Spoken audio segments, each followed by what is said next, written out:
একজন নারী সহ ৫৬৫ জন চরমপন্থী আনুষ্ঠানিকভাবে আগ্নেয়াস্ত্র সমর্পণ করে স্বরাষ্ট্রমন্ত্রীর কাছে আত্মসমর্পণ করেছেন।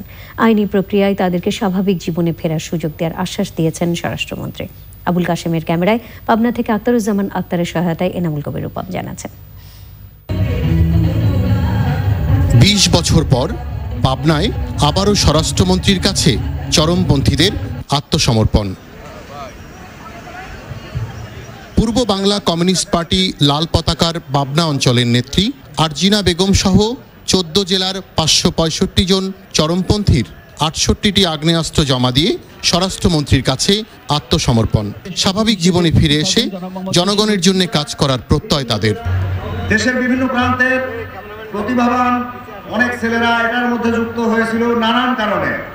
রাজনৈতিক তত্ত্বে যা বলা হচ্ছে প্রয়োগের ক্ষেত্রে তা করতে পারছি না আমরা, বা করা হচ্ছে না, অর্থাৎ কথার সাথে কাজের মিল হচ্ছে না। সুতরাং এই লাইন ব্যর্থ হতে বাধ্য হয়েছেও তাই।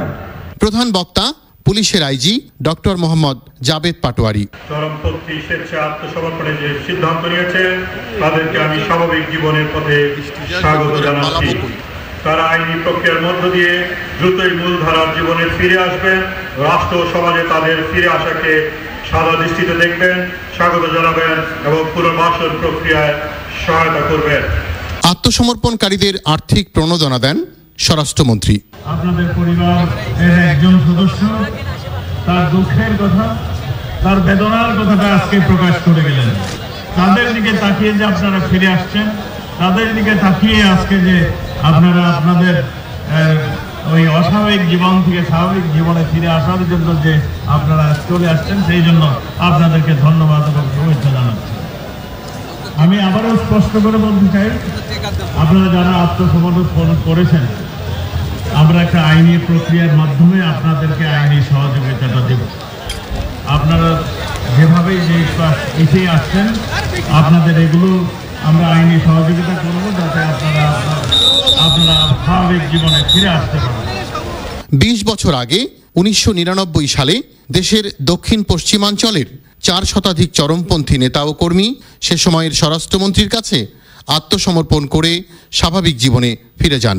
সন্ত্রাসীদের এই জনপদে চরমপন্থীদের ব্রাশ ফায়ারে নিহত হয়েছিলেন সাব ইন্সপেক্টর হেদায়েতুল ইসলাম পিটু সহ অন্তত ১৪ জন পুলিশ কর্মকর্তা ও সদস্য।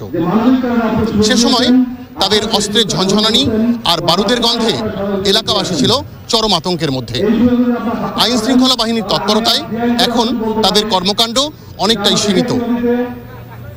এ কারণে সুন্দরবনে জলদস্যু, কক্সবাজারে মাদক চোরা কারবারি এবং গাইবান্ধায় মাদক ব্যবসায়ীদের পর এবার পাবনায় বিপুল সংখ্যক চরমপন্থীর আত্মসমর্পণ।